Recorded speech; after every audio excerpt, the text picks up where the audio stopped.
BKPSDM Muaro Jambi terus bekerja keras mewujudkan pelantikan tenaga PPPK hingga pegawai paruh waktu. Langkah ini menjadi bukti nyata komitmen pemerintah daerah dalam meningkatkan profesionalitas aparatur, demi tercapainya kinerja optimal pemerintah Kabupaten Muaro Jambi dalam memberikan pelayanan terbaik kepada masyarakat. Seperti apa upaya yang telah dilakukan BKPSDM Muaro Jambi? Selengkapnya simak di podcast Mojok Tribun Jambi. Assalamualaikum warahmatullahi wabarakatuh. Tribuners, kembali lagi bersama saya Yose Mulyawan, pemimpin redaksi Tribun Jambi dalam acara podcast Mojok Tribun Jambi. Tribuners, kali ini saya melawat ke Kabupaten Muaro Jambi, ke kantor Badan Kepegawaian dan Pengembangan Sumber Daya Manusia. Nah, kali ini di sebelah saya sudah ada Bang Billy Aditya, beliau adalah sekretaris BKPSDM Kabupaten Muaro Jambi. Apa kabar Bang Billy? Alhamdulillah. Sehat Bang Billy ya? Sehat. Oke. Nah, Tribuners, kita mau ngobrol-ngobrol dengan Bang Billy seputar kegiatan di BKPSDM, dan ini biasanya ngurusin kepegawaian, Bang ya. Benar. Ngurusin pegawaian ASN lah ya, baik PNS maupun P3K dan tenaga honorer gitu ya. Nah, tapi ini kita mau fokus ke soal P3K ya, pegawai dengan perjanjian pegawai pemerintah dengan perjanjian kerja. Nah, P3K ini agak panjang ini. Oke, Bang Billy, ini kita kan baru melantik beberapa P3K. Mungkin nanti dijelaskan berapa jumlah P3K kita yang barusan saja dilantik di tahap 1 ya, kemarin ya. Ya. Silakan Bang Billy. Itu kapan Bang Billy pelantikan kemarin? Tanggal 19 Juni. Tanggal 19 Juni. Oke, ada berapa yang dilantik Bang Billy? Ada sekitar 1.553. 1.553. Oke. Kabarnya ini pelantikannya cepat nih. Ya, Bang Billy. Dari target. Targetnya kita di bulan Juli, tanggal 1. Tanggal 1, oke.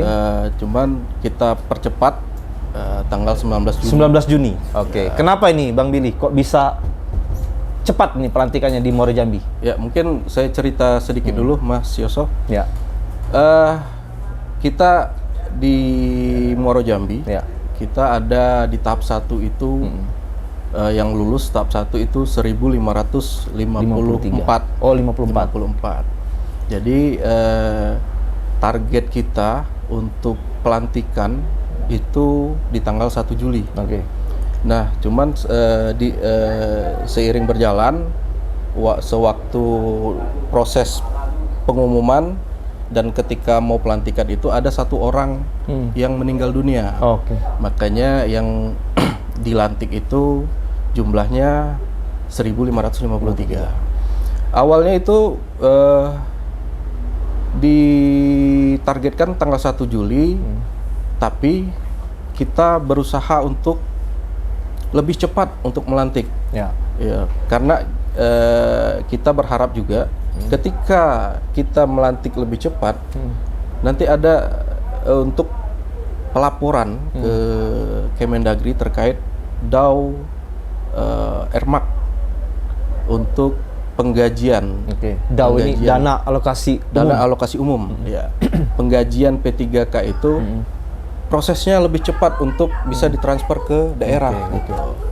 Nah, sehingga kawan-kawan P3K yang telah dilantik bisa mendapatkan haknya secara tepat waktu, lebih cepat gitu. Mungkin secara lebih tepat waktu, lebih mendapatkan haknya itu di bulan Juli. Kita berharap di bulan Juli di 2025 ini. Oke. Mungkin itu. Dan pada prakteknya memang tidak terlambat gaji mereka, Bang Billy. Dalam proses setelah pelantikan itu kan mungkin kita ada beberapa dokumen yang perlu dilengkapi kawan-kawan P3K ini untuk terkait gaji, tunjangan dan lain sebagainya. Nah, mungkin karena di Muaro Jambi juga di tahap 1 ini banyak 1.553 tadi ya. Prosesnya juga mungkin tidak bisa langsung di bulan Juli. Nah, alhamdulillah, tapi di bulan Agustus ini kawan-kawan P3K sudah mendapatkan gajinya. Dirapel Plus 2 bulan ya? Rapel di bulan Juli. Oke, jadi Juli Agustus didapatkan di awal Agustus awal kemarin. Agustus, betul. Oke, jadi mereka dilantik 19 Juni, bekerja Juli Agustus, Iya. mendapatkan langsung di betul. bulan Agustus. Oke. Tribuners itu tahap pertama, 1.553. Kemudian ada tahap kedua. Nah, ini maksudnya apa nih tahap kedua nih? Kok ada tahap kedua nih, Bang Billy? Iya. Untuk di tahap 1 itu merupakan prioritas yang merupakan honor atau pegawai non ASN yang masuk database BKN. Oke. Itu dikategorikan R2 dan R3. Oke. Nah, untuk tahap 2 ini itu ada namanya R4. Oke.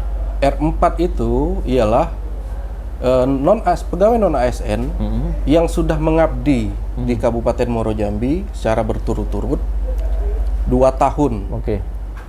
Terhitung dari Oktober 2023. Oke. Ya, jadi mereka berhak mengikuti ujian di tahap kedua. Oke. Nah, dinamikanya setelah ujian kita menerima nih hasil dari pengumuman tahap 2 ini. Dan hasil dari pengumuman tahap 2 ini itu digabung dengan hasil pengumuman tahap 1. Oke. Ada berapa di tahap kedua itu yang akhirnya lolos? Untuk di tahap 2 ini itu ada 572 yang lulus tahap 2. Oke. Jadi tahap pertama 1.554, satu meninggal, 1.553. Ya. Di tahap kedua 572. 572. Ya. 572. 572. Nah, itu setelah lulus pelantikannya seperti apa? Ya, kita sedang dalam tahap untuk pengisian DRH dan melengkapi persyaratan-persyaratan yang diamanatkan oleh BKN. Oke. Mungkin targetnya memang di Oktober. Di Oktober ya? Oktober 2025. Tapi bukan tidak mungkin juga kita percepat lagi. Oke. Tapi mohon dukungannya juga kawan-kawan dari P3K yang tahap 2 ini untuk segera melengkapi melengkapi syarat-syaratnya gitu. Oke. Baik, Bang Billy. Nah, itu tadi tahap pertama, tahap kedua sudah, gitu kan. Tapi kan ada tenaga honorer lain yang mungkin belum lulus di tahap 1 maupun tahap 2. Nah, itu bagaimana setelah itu mereka? Ya, ini dinamikanya memang kompleks di tahap kedua ini karena selain kategori R4 yang tadi 2 tahun mengabdi terhitung Oktober 2023, ada yang database, yang R3 tadi. Yang database itu yang tidak lulus di tahap pertama sejumlah 216. 216 orang itu dioptimalisasi. Sebanyak 93. 93 orang itu dioptimalisasi. Dari 216 tadi ya. Apa itu optimalisasi? Ya, kan itu apa pertanyaan itu? lagi Betul. nih. Jadi ketika dia awalnya di tahap 1 dia ikut ujian nih. Dia melamar di formasi contoh mungkin Rumah Sakit Umum Sungai Gelam. Tidak lulus karena nilainya di bawah kuota yang ada di Sungai Gelam. Misalnya kuota cuma 4 orang. Dia peringkat 5 Dia atau 6. peringkat 5 atau 6 gitu. Nah, di tahap 2 ini itu BKN melakukan optimalisasi namanya. Jadi BKN melihat formasi yang kosong yang sesuai dengan jabatan dia dan jenjang pendidikan dia. Mungkin BKN melihat ada nih di Rumah Sakit Umum Sungai Bahar. Jadi berbeda dengan tadi. Berbeda yang di awalnya dia melamar di Sungai Gelam, tapi ketika dia di tahap 2, rupanya dia lulus nih di Sungai Bahar. Diumumkan lagi gitu. Nah, itu dinamikanya memang kompleks gitu. Jadi ada sekitar 523 tadi ya. 572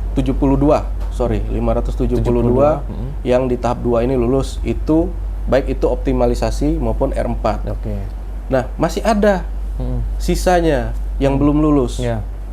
Sekitar 500 orang. 500 orang. Nah, ini nasibnya bagaimana? Setelah kita mungkin kawan-kawan P3K juga kalau mencermati dinamika yang ada atau pernyataan dari Kepala BKN untuk kawan-kawan P3K yang ikut ujian P3K tahap 2 yang belum lulus, itu nantinya kita tetapkan menjadi P3K paruh waktu. Oke. Itu namanya P3K, P3K paruh waktu. Betul. Apa perbedaannya dengan P3 yang P3K Ya. yang... Ada P3K paruh waktu, ada P3K penuh waktu. Oke. Yang penuh waktu itulah yang lulus. Yang paruh waktu itu dia tetap mendapatkan NIP, tetap mendapatkan jabatannya sesuai dengan yang dilamar. Oke. Tapi gajinya tidak seperti P3K yang penuh waktu gitu. Gajinya ya seperti semula ketika dia non ASN. Gitu. Nah, sekarang jadi pertanyaan lagi, bagaimana nasibnya nanti ke depan, kan itu yang jadi pertanyaan Mas Yoso tadi. BKN sudah memberi pernyataan, itu tergantung kemampuan daerah. Oke. Jadi saya menggambarkannya gini, ketika dia jadi paruh waktu, otomatis dia sudah menjadi database di Kabupaten Muaro Jambi, Ya. P3K. Pusat sudah menyatakan bahwa tidak ada lagi tenaga non ASN Oke. di pemerintah daerah maupun di Intinya pemerintah. tidak ada honorer bahasanya. Tidak ada ya, honorer non-ASN itu lagi. ya. Sampai Jadi, 2025 terakhir ya. Batasnya. Ya, batasnya 2025. sampai tahun ini tidak ada honorer lagi, pengangkatan honorer lagi, atau non ASN ya.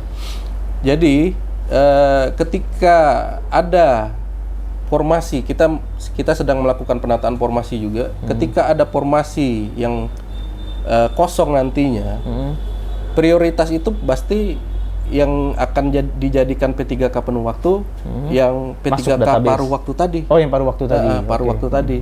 Bagaimana mekanismenya? Ya kita mengusulkan formasi dulu ini, mengusulkan formasi tergantung kebutuhan di perangkat daerah kita, berapa kebutuhannya. Terus bila ada P3K paruh waktu yang formasinya cocok nantinya, itu mungkin bisa kita usulkan nanti menjadi penuh waktu. Tapi itu nanti setelah 2025 ya. Ya. Siapa Di yang tahun berikutnya. duluan nih jadi penuh waktu nih nanti ya, jadi pertanyaan juga kan. Yang bakal menentukan siapa yang berhak menjadi penuh waktu, itu pastinya nanti hasil usulan kita pasti nanti ada dari BKN yang menentukannya. Oke. Nah, kalau kita lihat mekanisme di tahap kedua, BKN ini menentukan berdasarkan pertama formasinya, Oke. kedua prioritasnya tadi R3 atau R4. Berarti R3 duluan nih. Kalau memang ada yang kosong, R3 duluan yang masuk. Yang ketiga itu berdasarkan nilai dari hasil ujiannya. Oh, gitu. oke. 3 Peningkatnya. indikator itu ya peningkatnya. 3 indikator itu. Oke. Nah, Sebentar, Bang Billy. Tadi ada R2, R3, R4. Nah, ini istilah ini mungkin Tribuners butuh tahu nih. betul. Ah, ah. Oke, Mas Yoso, Ya. mungkin saya akan menjelaskan sedikit Ya. terkait R2, R3, dan R4. Jadi untuk R2 itu ialah ex tenaga honorer Ya. K2 yang tidak terakomodir ketika pengangkatan CPNS di tahun 2014. Zaman dulu itu ya? Zaman 10 dulu, tahun lalu berarti? betul. Oke. Nah, makanya dia prioritasnya di R2. Ya, ya. Sebenarnya ada lagi R1, cuman kita tidak punya kategori oke. R1. Ah, ah. Makanya dari R2.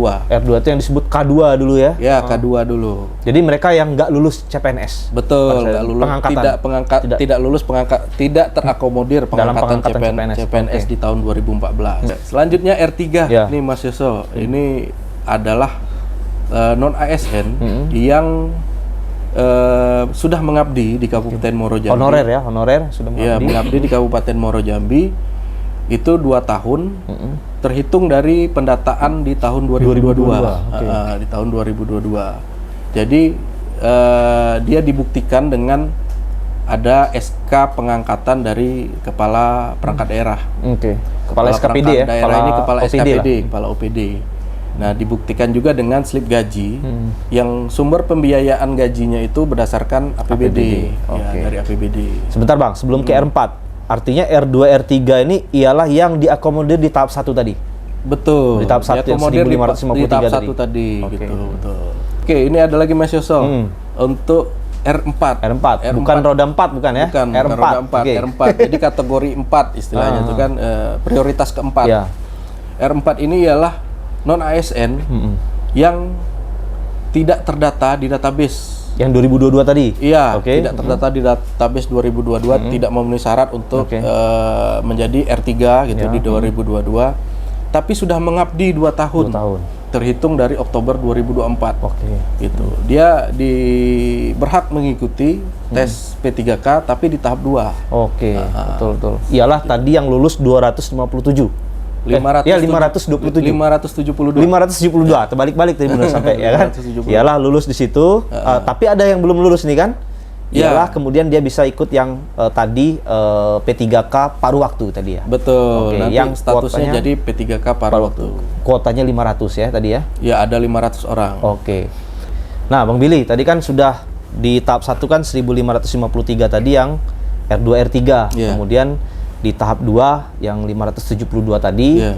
Kemudian ada lagi yang 500 kuota itu untuk P3K paruh waktu Iya, gitu benar. kan. Nah, pertanyaannya bagi yang belum terakomodir juga nih di tahap 1, tahap Iya. 2 maupun P3K paruh waktu. Iya. Ini seperti apa Bang Billy? Ya, untuk tahap 2 ini kan yang bisa mengikuti ujian itu ialah non ASN yang 2 tahun mengabdi, Oke. terhitung dari Oktober 2024. Pastinya sesudah Oktober 2024 itu atau sebelum Oktober 2024 itu ada yang belum 2 tahun gitu. Ada yang belum 2 tahun. Nah, ini kebijakan dari pusat, kita juga tidak bisa memaksa. Ya. Itu memang mau tidak mau kita rumahkan. Oke. Jadi tidak kita perpanjang kontraknya. Jadi untuk di Kabupaten Muaro Jambi di daerah itu ya yang terakomodir yang statusnya R2, R3 dan R4. Oke. Nantinya juga ke depan tidak boleh lagi ada pengangkatan non ASN. Gitu. Jadi setelah 2025 nggak boleh lagi ada pengangkatan honorer. Benar. Nah, kemudian yang sudah terakomodir, kemudian ada yang tidak terakomodir itu yang tidak bisa lagi Tidak bisa dilanjutkan menjadi non ASN. Baik, Bang Billy. Nah, ada pesan-pesan buat teman-teman P3K, baik yang tadi sudah dilantik di tahap 1, kemudian ini menuju tahap 2 dan nanti yang untuk paruh waktu P3K paruh waktu. Silakan Bang Billy.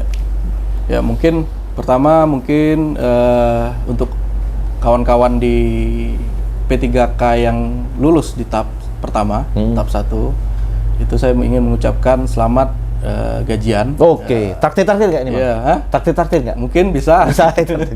Ya, Oke. di Agustus ini sudah gajian, ya selamat untuk kawan-kawan di tahap 1.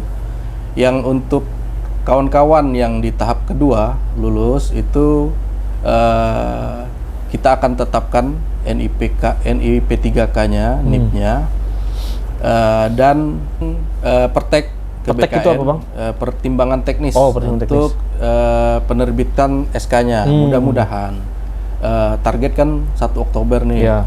Mudah-mudahan sebelum 1 Oktober kita sudah bisa melantik kawan-kawan di tahap kedua. Seperti tadi tahap pertama, mudah-mudahan lebih cepat juga Bang ya. Mudah-mudahan lebih cepat. Dan untuk kawan-kawan P3K yang statusnya untuk jadi paruh waktu, Nanti paruh waktu ya. nanti paruh waktu, ya tetap semangat, tetap tunjukkan kinerjanya. Mudah-mudahan ke depannya kita bisa meningkatkan lagi statusnya menjadi penuh waktu. Oke. Mungkin itu Mas Yusuf. Baik. Terima kasih Bang Billy. Ya. Tribuners, kita sudah banyak berbincang tadi ngulik seputar P3K, pegawai pemerintah dengan perjanjian kerja. Jadi sudah ada tahap 1, tahap 2 dan nanti ada paruh waktu. Mudah-mudahan para pegawai non ASN atau honorer yang ada di Kabupaten Muaro Jambi terakomodir semua nanti, dan mungkin yang belum terakomodir ada upaya-upaya juga tadi dari BKPSDM. Baik, terima kasih sekali lagi Bang Billy. Ya, Sehat-sehat sama-sama, selalu. Mas Yoso, ya. Tribuners, bertemu lagi nanti bersama saya Yose Mulyawan, dan Assalamualaikum warahmatullahi wabarakatuh. Waalaikumsalam. Download Tribun X sekarang. Menghadirkan lokal menjadi Indonesia.